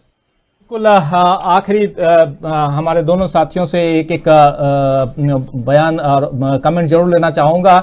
अमलेंदु जी, जो बातें हम अभी यहाँ रख रहे हैं, कर रहे हैं, इसमें जो सामान्य मुद्दे हैं, जन सामान्य के जो मुद्दे हैं, उन मुद्दों से अलग हट करके, और बहुत सही बात प्रकाश हिंदुस्तानी जी कह रहे हैं कि अगर उपचुनाव में आपने बीजेपी को हरा कर दिखाया तो यहां गरीबों का कल्याण हुआ, थोड़ा बहुत कल्याण, हालांकि 50 रुपए बढ़ा करके पेट्रोल की कीमत और 5 रुपए कम कर दिया आपने, वो कोई उतना नहीं, लेकिन फिर भी आप आज पिछले 6 दिनों से पेट्रोल डीजल की कीमत रुकी हुई है, ये भी एक महत्वपूर्ण बात है। यहां पे पेट्रोल डीजल की कीमत पिछले 6 दिनों से आपने देखा होगा दोस्तों की बढ़ी नहीं है, और साथ में वैट कम करने की बात, एक्साइज कम कर दी गई, वैट कम कर दिया गया। तो ये क्यों? इसलिए क्योंकि यहां लगा कि हम हार भी सकते हैं। क्या आप इन जनसामान्य मुद्दों पे अपनी पिच तैयार नहीं कर सकते? क्या इन तमाम बातों को लेकर के आगे नहीं बढ़ सकते? और क्या ये ऐसी बातें आप बहुत नजदीक से देखते रहे हैं, अमलेंदु जी आप भी और राजेश जी आप भी, वहां लखनऊ में आप देख भी रहे हैं, तो लेकिन सबसे पहले अमलेंदु जी आपके पास, क्या ये मुद्दे आखिर क्या कारण है कि आज विपक्ष इन मुद्दों को सामने ला नहीं रहा है? दूसरी तरफ प्रियंका गांधी ने आज बहुत सही बात कही कि वो आशा वर्कर्स को हमारी सरकार आएगी तो 10,000 रुपए महीने देंगे, तो वो अपनी चुपचाप अपनी गोटी धीरे धीरे फेंक रही हैं। अब ये कहां तक कितना कारगर होगा मुझे नहीं पता, हम लोग नहीं जानते कि अगले आने वाले 2-2.5 महीने में कांग्रेस किस हालत में रहेगी, कितनी मजबूती के साथ चुनाव लड़ेगी कांग्रेस, ये तो आने वाला वक्त बताएगा। लेकिन आज की तारीख में सबसे मजबूत विपक्ष जो है, विपक्षी पार्टी जो है, वो समाजवादी पार्टी है। वो ऐसी गलतियां क्यों कर रही है और जनसामान्य के मुद्दों को आगे क्यों नहीं बढ़ा रही है? और बार बार उन्हीं बातों में, जैसे कि शुक्र है कि आपने झंडा का रंग चेंज नहीं किया, या आपको बोलने की क्या जरूरत है? आप कटाक्ष कर रहे हैं, व्यंग कर रहे हैं, लेकिन ये बोलने की जरूरत क्या है? आप तो सीधी बात कीजिए कि आप हमारे कामों को आगे बढ़ा रहे हैं, बहुत धन्यवाद। हालांकि मैं उनका सलाहकार नहीं हूं, लेकिन फिर भी एक विश्लेषक होने के नाते, एक पत्रकार होने के नाते बहुत धन्यवाद। लेकिन आपने क्या किया ये तो कह सकते हैं, जन सामान्य के मुद्दों को आप उठा सकते हैं, ये क्यों नहीं करते हैं अमलेंदु जी? देखिए राजीव जी, एक तो अखिलेश यादव हमारे और आप जैसे लोगों से सलाह लेंगे भी नहीं, क्योंकि उनकी जो सलाहकार मंडली है वो माशाल्लाह बहुत अच्छी है, तो इसलिए वो हम जैसे कम अक्ल लोगों से वो सलाह नहीं लेंगे। और क्योंकि वो स्वयं पढ़ के आए हैं, विदेश से इंजीनियरिंग पढ़ के आए हैं, तो वो उस औरा से भी बाहर नहीं निकल पा रहे हैं। तो समय ने पहले भी कहा कि उनको उस औरा से बाहर निकलना चाहिए और एक जिम्मेदार नेता की तरीके से बिहेव करना चाहिए। ईमानदारी की बात यह है कि आज कांग्रेस चाहे कहीं खड़ी हो, चाहे नंबर 4 की पार्टी हो, चाहे नंबर 1 की बन जाए या नंबर 2 पे पहुंच जाए, जो भी हो, मुद्दों की बात लगातार 2019 से लेकर आज तक उत्तर प्रदेश में सिर्फ प्रियंका गांधी कर रही है। इस बात से कोई दो राय नहीं हो सकती। मुद्दों की बात जो है, जिन मुद्दों पे संघर्ष होना चाहिए, तमाम मुद्दे आए इस बीच में, उन पर संघर्ष भी किया प्रियंका गांधी, सड़क पर उतर के भी किया, सरकार की आंख में आंख डाल के बात भी की, और यह जानते हुए कि इसका उनको कोई राजनीतिक लाभ नहीं मिलने वाला है और यह वोटों में तब्दील नहीं होना है। इसके बावजूद उन्होंने वो तमाम मुद्दे थे वो उत्तर प्रदेश के अंदर उठाए। अगर यही काम अखिलेश यादव कर रहे होते तो मैं फिर कहूंगा कि आज उत्तर प्रदेश का परिदृश्य कुछ दूसरा होता, जो नहीं दिखाई पड़ रहा है अभी तक। कल क्या होगा, कल की स्थिति अलग है, मैं नहीं कह सकता कल क्या होगा, कल या नहीं होगा, और किस तरीके से कौन किसकी ट्रैप में फंसेगा नहीं फंसेगा। लेकिन जो बातें अभी तक हम लोग सब कर रहे थे, और ये भी सही है कि अभी तक भारतीय जनता पार्टी इस चुनाव को हिंदू मुसलमान की पिच पे नहीं ले जा पाई, ये भी कड़वी सच्चाई है। और इसमें किसी अखिलेश यादव का या प्रियंका गांधी का या किसी और का कोई योगदान नहीं है, किसी विपक्षी का योगदान नहीं है। ये योगदान सिर्फ और सिर्फ किसान आंदोलन का है कि इस किसान आंदोलन ने भारतीय जनता पार्टी को उसकी पिच से उतार दिया, और चाह करके भी भारतीय जनता पार्टी उस पिच पे आना चाहती है और नहीं आ पा रही है। और इसलिए आपने देखा कि कल जब योगी आदित्यनाथ बदायूं पहुंचे तो वो कोरोना की बात पे आ गए थे, तो इसलिए उनकी पिच जो गड़बड़ा रही है। तो मैं फिर ये कहूंगा, जैसा आपने भी कहा कि भाई अखिलेश यादव जो मुद्दों की बात करें, अच्छा होता कि आप मुद्दों की बात कीजिए, और बीच में कर रहे थे अखिलेश यादव मुद्दों की बातें कर रहे थे। जैसे मैंने पहले भी कहा कि भाई अभी जो अम्बेडकर नगर गए वहां उन्होंने बातें की, यही बातें की कि भाई देखा आपने कि भारतीय जनता पार्टी चुनाव में हारी, उपचुनाव में हारी, तो डीजल पेट्रोल के दाम कम हुए, तो उत्तर प्रदेश में हरा लो तो और कम हो जाएंगे। तो ये जो उनका कहना था अम्बेडकर नगर में, तो ये यही था कि मुद्दों पे आने की कर रहे थे कोशिश। लेकिन बात वही है कि जो जिस तरीके के आपके आसपास लोग होते हैं तो आपका दिमाग भी उस तरीके का होता है। अखिलेश यादव में और मुलायम सिंह यादव में यही जमीन आसमान का अंतर है। मुलायम सिंह यादव के आसपास जो लोग होते थे वो पॉलिटिकल लोग होते थे, राजनीतिक समझ सूझबूझ वाले लोग होते थे। अखिलेश यादव के आसपास जो लोग हैं वो एक भी पॉलिटिकल सूझबूझ वाला नहीं है, राजनीतिक सोच समझ वाला नहीं है। वो सब जो है वो भैया ये जवानी तेरे नाम कुर्बान वाले लोग हैं। तो जवानी कुर्बान करने के नारे से राजनीति नहीं चला करती। अच्छी बात है कि लोग अखिलेश यादव के नाम पर जवानी कुर्बान करने को तैयार है, लेकिन पॉलिटिकल सूझबूझ का जो सवाल है वो आपके पास नहीं है। तो अखिलेश यादव को अपने साथ ऐसे लोगों को रखना पड़ेगा जिनके पास राजनीतिक सोच समझ हो, सूझबूझ हो। तो ये अखिलेश यादव की जो अपनी कमियां हैं उनको दूर करने का समय, अभी समय ऐसा नहीं कि समय निकल गया, अभी भी बहुत लगा समय है भाई, 4 महीने तो कम से कम चुनाव में है ही अभी भी बहुत सी चीजें वो बदली जा सकती है और ठीक की जा सकती है। अब मुझे लगता है शायद करेंगे भी अखिलेश यादव, जब उनको समझ में आएगा कि बहुत सी चीजें गलत दिशा में जा रही हैं तो उसको ठीक करने की कोशिश करेंगे भी, क्योंकि मुख्यमंत्री बनना कौन नहीं चाहता। अगर मतलब मुझसे आज कहा जाए कि मैं मुख्यमंत्री बनने के लिए तैयार हो जाऊं तो मना कर दूंगा क्या, जबकि जानता हूं कि हैसियत नहीं है। अखिलेश यादव तो मुख्यमंत्री बनने के दावेदार हैं और सबसे प्रबल दावेदारों में से एक, मतलब विपक्ष में कहा जाए तो सबसे बड़े दावेदार वही हैं आज की स्थिति में। तो चीजों को ठीक करना चाहेंगे तो करना भी चाहिए, अगर ऊपर से कोई दबाव नहीं है। मैं कह रहा हूं कि अगर ऊपर से कोई दबाव नहीं है तो अपनी चीजों को डिरेल नहीं करना चाहेंगे और नहीं करना चाहिए उनको। और अगर दबाव में ऐसी कुछ चीजें हो रही हैं तो फिर इसके लिए राजीव जी कोई कुछ नहीं कर सकता। वो दबाव आदर्श दबाव होते हैं और उत्तर प्रदेश की राजनीति जिस तरह संचालित हो रही है तो उन दबावों की चर्चा सबके ऊपर वो दबाव है, तो उन दबाव से अगर कोई बचा हुआ है और दबाव से अगर नहीं झुक सकता है तो प्रियंका गांधी ही है इस समय, जो आदर्श दबावों की बात है। बाकी अब देखिए क्या होता है।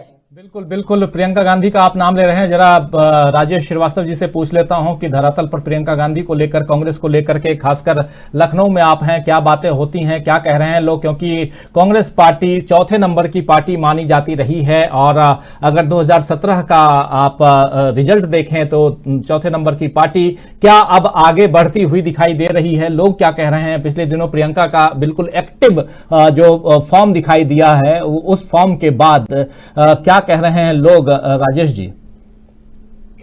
प्रियंका गांधी जिस तरह से उत्तर प्रदेश के राजनीतिक समर में कूदी हैं और प्रियंका गांधी ने जिस तरह के मुद्दों को उठाया है, अलग तरह के मुद्दे हैं। प्रियंका गांधी किसी ट्रैप में नहीं फंस रही हैं, प्रियंका गांधी अपनी चीजों को कह रही हैं। उन्होंने महंगाई के मुद्दे को उठाया, उन्होंने जनता की समस्याओं को उठाया, उन्होंने कानून व्यवस्था को उठाया। और आप बार बार ये बात कर रहे हैं और सारे लोग ये बात को कर रहे हैं, अखिलेश यादव मुख्य विपक्षी दल हैं।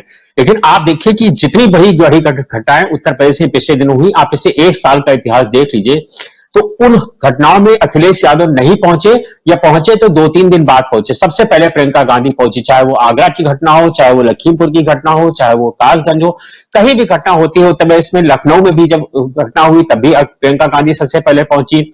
बारिश में वो पैदल चल करके गई और पगडंडियों पर चली, जेल में गई, हिरासत में रही, सारी चीजें उन्होंने किया। लेकिन प्रियंका गांधी जिस तरह संघर्ष कर रही है, ये बात दूसरी है कि उत्तर प्रदेश में अब कांग्रेस के पास संगठन नहीं है।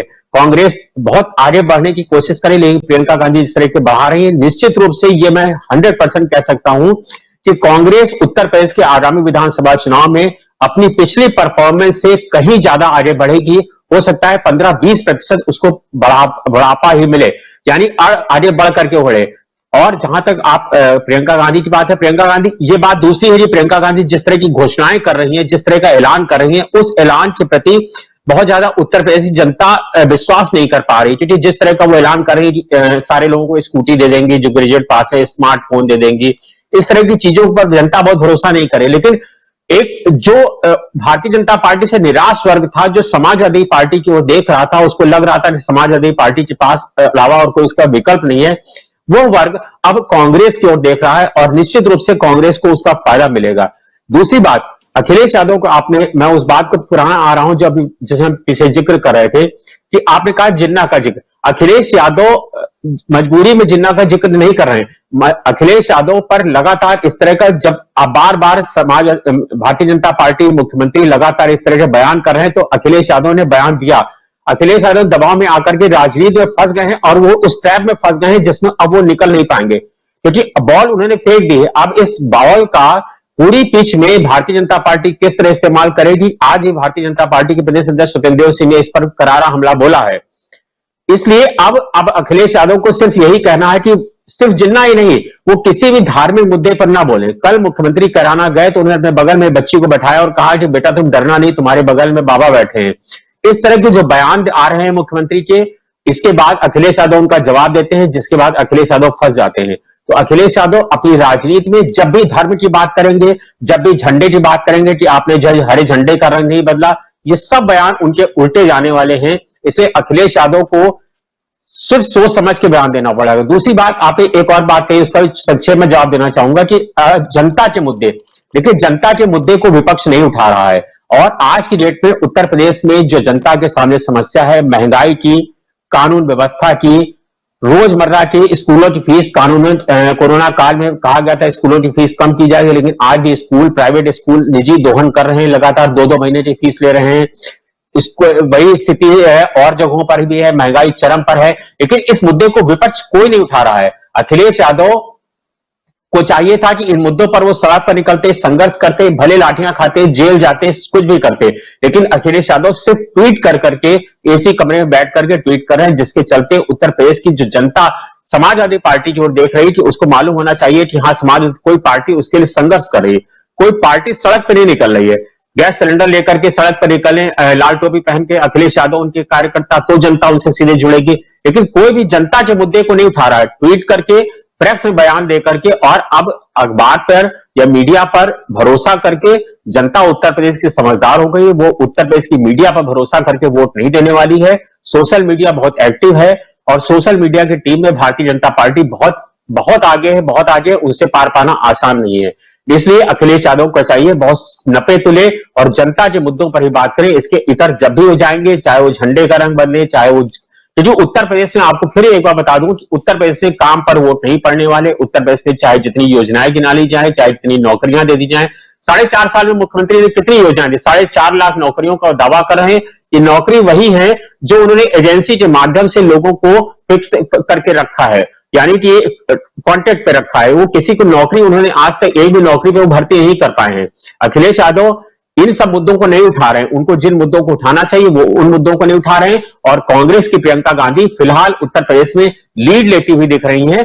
ये बात दूसरी है कि अब वो बहुत ज्यादा स्थिति में मजबूत नहीं हो जाएंगे कि वो दूसरे नंबर या तीसरे नंबर का विपक्ष बन पाए, लेकिन निश्चित रूप से एक बड़ा विकल्प बन करके उत्तर प्रदेश में आएंगी। और अगर भारतीय जनता पार्टी की सरकार नहीं बनती है तो कांग्रेस इस स्थिति में जरूर होगी कि वो सरकार में अपनी स्थिति में, अपनी शर्तों पर शामिल हो। जी राजीव जी, बड़ी बात आप कह रहे हैं, लेकिन इधर जब जन मुद्दों की बात हम लोग सब कर भी रहे हैं, खासकर कि विपक्षी दलों को क्या करना चाहिए और प्रमुख विपक्षी दल जो समाजवादी पार्टी आज की तारीख में दिखाई दे रही है उसको क्या करना चाहिए, तो दूसरी तरफ 14 तारीख से 29 तारीख 14 नवंबर आप जानते हैं कि बाल दिवस के रूप में चाचा नेहरू या कहें तो नेहरू जी की जयंती है। और उस दिन से लेकर के 29 तारीख तक देश भर में जन जागरण अभियान कांग्रेस चलाने वाली है। उस जन जागरण अभियान में महंगाई, बेरोजगारी और जनता से रिलेटेड जितने मुद्दे हैं, जन मुद्दे, उसको उभारने की कोशिश देश भर में करेगी कांग्रेस।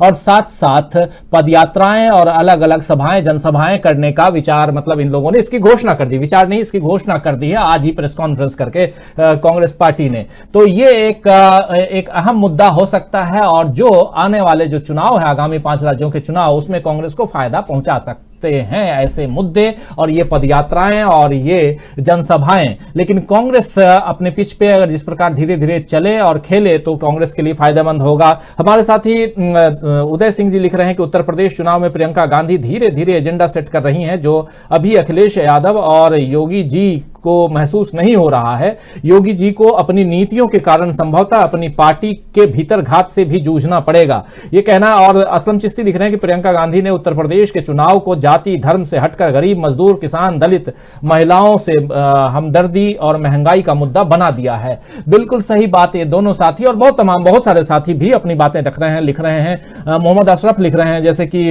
इस देश में मोदी सरकार और बीजेपी शासित राज्यों की हकीकत बताने वाले लोगों पर मुकदमे दर्ज कर जनता की आवाज को दबाने में लगे हुए हैं। तो जन मुद्दों को अगर आप उठाएंगे तो और आपकी अगर जीत होती है तो ये मान के चलिए, और आपके सामने एक बहुत बड़ा उदाहरण 29 सीटों पर जो उपचुनाव हुए, उन उपचुनावों में विपक्ष की जो खासकर कांग्रेस की जो जीत हुई है और उसमें भी जो हिमाचल प्रदेश है वहां से सुपड़ा साफ होना बीजेपी का, और उसके बाद पेट्रोल डीजल की कीमत में एक आंशिक कमी करना भी ये माना जा सकता है कि दबाव बनाने पर सरकार झुकती है। तो आप जन मुद्दों के जो जरूरी जो चीजें हैं उन चीजों को आप सामने लाइए और उस पर चुनाव लड़िए, ये ज्यादा फायदेमंद होगा।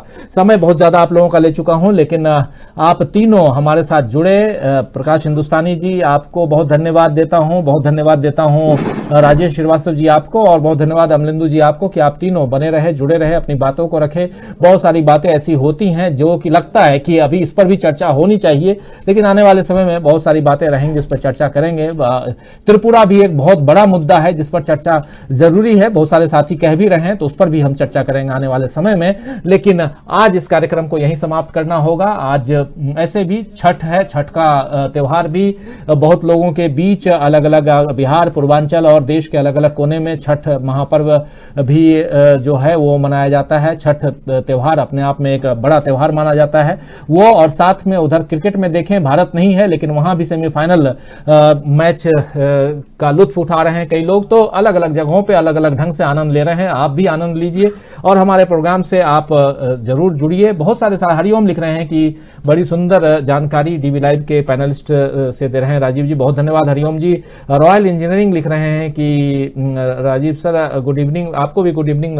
रॉयल इंजीनियरिंग प्रैंक लिख रहे हैं ये। इकबाल खान है जो लिख रहे हैं कि दिल्ली होम मिनिस्ट्री में बैठा जादूगर फाइल के तोते का कान ऐंठ कर जो चाहेगा माया अखिलेश प्रियंका को बोलने पर विवश कर देगा। सब स्क्रिप्टेड है राजीव भाई, माया ने चुनाव के बाद एक हफ्ते में गठबंधन तोड़ी। स्क्रिप्टेड तो लगता है इकबाल जी, आप इकबाल खान जी आप बिल्कुल सही कह रहे हैं, लेकिन फिर भी राजनीति में कब कहां क्या हो जाए कुछ कहा नहीं जा सकता, कोई किसी का सगा नहीं होता है, ये भी आप जानते हैं। जावेद इकबाल लिख रहे हैं कि मेरी तरफ से भी छठ पर्व पर हिंदू भाइयों को शुभकामनाएं। और मोहम्मद अशरफ गुड नाइट लिख रहे हैं। ऋषि संस्कृति कांग्रेस लगातार एक्टिव होना चाहिए लिख रहे हैं। फिर मोहम्मद अशरफ लिख रहे हैं good night. Sabir Ansari good लिख रहे हैं। तो तमाम साथियों अब आप लोगों से विदा चाहूँगा। आज ऐसे भी 17 मिनट ज़्यादा आप लोगों का ले चुका हूँ। कल शाम 7 बजे फिर हाजिर होऊंगा कुछ खबरों के साथ, कुछ विश्लेषकों के साथ, और साथ में आप तमाम साथी बनिए, जुड़िए और ज़्यादा से ज़्यादा हमारे इस कार्यक्रम को लोगों तक पहुँचाइए। चैनल को आप सब्सक्राइब कीजिए, अपने दोस्तों साथियों सबको बोलिए कि सब्सक्राइब करें और एक बेहतर दुनिया बनाने में हम और आप मददगार साबित हों, भागीदार साबित हों, यही इच्छा है। तो नमस्कार कहता हूं, गुड नाइट, शुभ रात्रि, शब बखैर।